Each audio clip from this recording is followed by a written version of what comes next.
স্বপ্নের ইউরোপ যেন দুঃস্বপ্নের রূপ নিল মোজাম্মেল হকের জীবনে।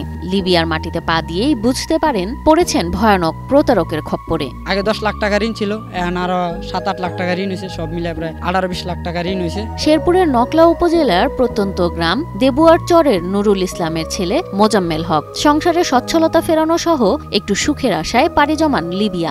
ঢাকা থেকে ফ্লাইট দিল দুবাই যাইলাম। দুবাই যাওয়ার পরে 14 দিন ছিলাম। 14 দিন থাকার পরে লিবিয়া পাঠাইলো। লিবিয়া পাঠানোর পরে যাইলাম। 4 বছর ধরে দালালের খপ্পরে জেল, নির্যাতন আর মুক্তিপণ সব পেরিয়ে অবশেষে দেশে ফিরেছেন শেরপুরের এক যুবক। পুরা জায়গা জমি সব বেচ চালাইছে, এখন তারা ভিক্ষা করলেও খাইতে পারবো না। এইভাবে এক পরিবারে যদি ধ্বংস করে দেয় দালালেরা, তো কিভাবে মা বাপে বিদেশ দিব? কত আশা করি একটা সন্তানটি বিদেশ যায়, প্রবাসে দেয় যে রুজি করবো খাইবো। পরিবারের আর্থিক সচ্ছলতা ফেরানোর আশায় 2021 সালে পাড়ি জমান লিবিয়ায়। স্বপ্ন ছিল কাজ করে পরিবারের সুখ ফেরাবেন, কিন্তু লিবিয়ায় পা দিয়েই যেন তার সেই স্বপ্ন ভেঙে পড়ে। বেতনের কথা ছিল যা, বাস্তবে তা মেলেনি। অমানবিক কাজের চাপ আর কম মজুরিতেই জীবন বাঁচানোর যুদ্ধ শুরু হয়। মাস গেলে 40-45 হাজার টাকা বেতন পাওয়া, কাজ করলাম। মাস গেলে দেখি 15 থেকে 20 হাজার টাকা থাকে। এর মধ্যে দেখি আবার খাওয়া নিজে থাকা কোম্পানি দেয়। ভালো ভবিষ্যতের আশায় মোজাম্মেল জড়িয়ে পড়েন আরেক দালাল চক্রে। 3 লক্ষ টাকার বিনিময়ে চুক্তি হয় ইতালি পৌঁছানোর। 47 জনকে নিয়ে নৌকায় পাড়ি জমায় ভূমধ্য সাগরের 700 কিলোমিটার জলরাশি।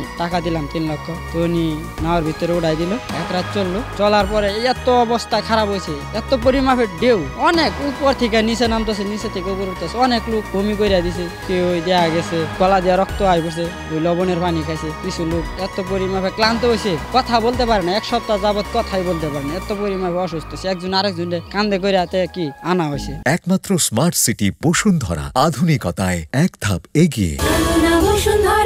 মাঝপথেই লিবিয়ার কোস্টগার্ড তাদের ধরে ফেলে। এরপর শুরু হয় আরেক দুঃস্বপ্ন। অপর এক দালাল চক্র তাদের ছাড়িয়ে নেয়, আর শুরু হয় নির্যাতন। হঠাৎ করে লিবিয়ার শিপ আইলো, লিবিয়ার পুলিশ দেখলো, ওটার কোস্টগার্ড বলে। তো হঠাৎ করে আইলো, আওয়ার পরে আমগরে সবাই ধরলো যে তোরা আয় শিব হয়, তোরা অবৈধভাবে কই যাস। আনার পরে ধরলো, ধরার পরে নিয়ে আইলো। তো মাফিয়া চক্র আমগরে কিনে নিয়ে আইলো। আনার পরে আমগরে বাসার ভিতরে রাখলো।